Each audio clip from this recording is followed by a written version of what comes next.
नागपुर की कड़ी धूप में केसर की खेती करने वाले युवा दंपत्ति से तो यूसीएन ने आपका रूबरू करवाया था। अब इन्होंने अपने दायरे को बढ़ाकर और भी चीज़ें जोड़ी है, तो इनसे चर्चा करेंगे। मेरा नाम दिव्या लोहकरे होले है और आप सब हमें जानते ही है क्योंकि हमने केसर की खेती की है और पूरे विदर्भ में हम उसी से जाने जाते हैं। जैसे हमने पहले इंटरव्यूज़ में बताया था कि जो केसर की खेती होती है वो वैसे तो 12 महीने की होती है, पर जो उसका प्रोडक्शन पीरियड होता है वो सिर्फ अगस्त टू दिसंबर होता है। तो बचे हुए 8 महीने में हम उसे मल्टीप्लिकेशन या डॉर्मेंसी स्टेज में रखते हैं, जब हमें उससे कोई रेवेन्यू जनरेट नहीं होता है। तो उसी डिसएडवांटेज को हमने एडवांटेज में कन्वर्ट करके ये सेम यूनिट में, मतलब सेम टेक्नोलॉजी को यूज़ करके, दैट इज़ एरोपोनिक्स टेक्नोलॉजी, हमने माइक्रो ग्रीन्स को ग्रो किया है। तो ये जो माइक्रो ग्रीन्स है, इसके बारे में थोड़ा बताइए हमें डिटेल में। माइक्रो ग्रीन्स ये हमारे आप रोज़मर्रा में आप लोग ये सारी चीज़ें खाते होंगे, बट माइक्रो ग्रीन्स उसका एक एडवांस्ड फॉर्म है। जो भी हम लोग सैलड्स में, जो भी स्प्राउट्स जो भी हम लोग कंज्यूम करते हैं, जैसे नॉट ओनली इंडियन स्प्राउट्स, जैसे वीट ग्रास हो गया, ओट ग्रास हो गया, केल हो गया, ये सारी चीज़ें हम लोग जब कंज्यूम करते हैं तो ये पूरे एडवांस्ड, पूरे ग्रोन फॉर्म में हम लोग कंज्यूम करते हैं, जो कि बाहर मार्केट में जब मिलता है तो वो अडल्ट्रेटेड फॉर्म में मिलता है। पर जो माइक्रो ग्रीन्स हम ग्रो कर रहे हैं, वो जो भी ये जो प्रोडक्ट्स होते हैं, ये जो स्प्राउट्स होते हैं, उसका जो शॉर्टेस्ट फॉर्म होता है उसमें हम उसको कंज्यूम करते हैं। तो जब हम उसे छोटे रहते वक्त ही हार्वेस्ट करके कंज्यूम करते हैं, तब उसमें जो न्यूट्रिशन कंटेंट होता है वो 40 टाइम्स ज़्यादा न्यूट्रिशन हमें मिलता है। जो भी वाइटामिन्स और मिनरल्स होते हैं वो कॉन्सेंट्रेटेड फॉर्म में उसमें होते हैं। और हम इसे जो ग्रो कर रहे हैं वो ऑर्गेनिकली ग्रो कर रहे हैं, कोई भी फर्टिलाइजर्स हम यूज़ नहीं कर रहे। इसीलिए हमें 2 एडवांटेज है कि जो न्यूट्रिशन है हमें उससे बहुत ज़्यादा फॉर्म में मिलेगा और ऑर्गेनिक भी मिलेगा। तो हमें ये बताइए कि नागपुर जो है वो अपनी गर्मी के लिए फेमस है, विदर्भ का तापमान अक्सर बढ़ा रहता है, तो ये खेती करते वक्त आपको क्या क्या कठिनाइयों का सामना करना पड़ता है? ये खेती करते वक्त ऐसे तो कठिनाई सिर्फ एक ही है, जो टेम्परेचर का, जो यहाँ पे और जो जहाँ हम लोग प्रोडक्शन ले रहे हैं, ये दोनों टेम्परेचर में बहुत ज़्यादा डिफरेंस रहता है। तो इसके लिए हम लोग एक बेसिकली इंसुलेटेड रूम हम लोग रेडी करते हैं।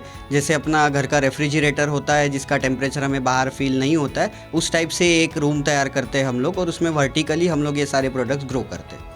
अक्षय, मुझे बताइए कि महाराष्ट्र में जो है वो फार्मर्स का सुसाइड रेट काफ़ी बढ़ता जा रहा है, तो आप ये जो खेती कर रहे हो, जैविक खेती कर रहे हो, तो अगर और भी लोग जो है वो ये करना चाहे तो वो शुरुआत कहाँ से कर सकते हैं?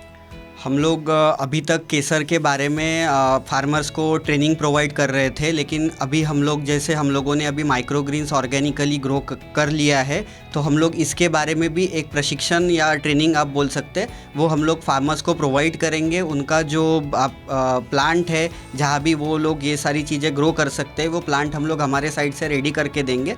देन उनका जो भी प्रोडक्ट रहेगा वो हम लोग सेलिंग की पूरी जिम्मेदारी लेते हैं, जैसे आज तक हम लोग केसर की भी सेलिंग की जिम्मेदारी लेते आ रहे हैं। और मुझे बताइए कि ये आइडिया सबसे पहले आपको आया कैसे? हम लोग फार्मिंग में कुछ तो भी इनोवेटिव और टेक्नोलॉजी का सपोर्ट लेके करना चाहते थे, तो मेरे ब्रदर इन लॉ है जो कनाडा में सेटल्ड है, उन्होंने हमें वर्टिकल फार्मिंग और ये सारे चीज़ों के बारे में इंफॉर्मेशन दी। फिर हम लोग रिसर्च करते करते हम लोगों ने एरोपोनिक्स टेक्नोलॉजी के बारे में सारी चीज़ें पढ़ी। फिर हम लोगों ने कश्मीर से बीज लाके सबसे पहले केसर से शुरुआत करी है, तो वो हम अभी 5 साल से करते आ रहे हैं, और अभी नए और प्रोडक्ट्स हम लोग इसमें ऐड अप करना चाहते हैं। और आपने ये सेटअप जो है अपने घर में एक छोटे से कमरे में किया हुआ है, तो अगर कोई और शुरुआत करना चाहे तो आप उनको क्या टिप्स देना चाहोगे स्टार्टिंग के लिए?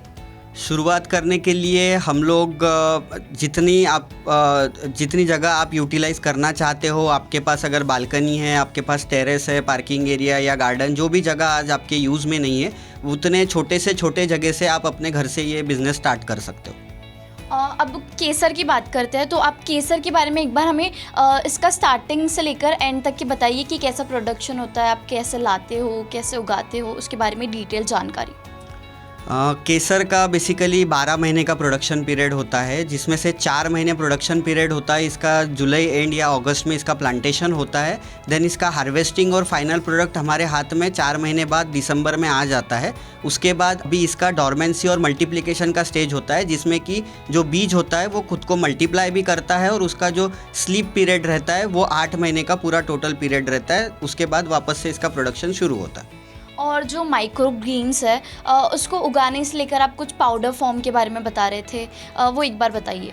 माइक्रोग्रीन्स बेसिकली माइक्रोग्रीन्स का जो मैक्सिमम लाइफ होता है वो 7 डेज से 21 डेज तक का होता है। आपको उसी फॉर्म में उसको हार्वेस्ट करके कंज्यूम करना पड़ता है, लेकिन हम लोग बेसिकली पेरिशेबल आइटम्स में नहीं डील करते हैं, तो उस वजह से हम लोगों ने माइक्रोग्रीन्स का जो हार्वेस्टिंग होने के बाद उसका पाउडर फॉर्म में उसको ड्राई करके कन्वर्ट करके वो आप डायरेक्टली कंज्यूम करेंगे, तो आपको जो माइक्रोग्रीन्स हार्वेस्टिंग के बाद तुरंत कंज्यूम करने के बाद जो न्यूट्रिशंस मिल रहे हैं वो आपको पाउडर्ड फॉर्म में भी मिलेंगे। और अगर हम बात करें इसकी कॉस्टिंग की, तो उसके बारे में थोड़ा बताइए। अगर हम कॉस्टिंग की बात करें तो पहले अगर आप शुरुआत करना चाहते हैं तो हम लोग आपको DIY किट्स भी हम लोग रेडी कर रहे हैं, जो मार्केट में आपको हमारे शाया एंटरप्राइजेस के अंडर आपको इजीली अवेलेबल हो जाएंगे।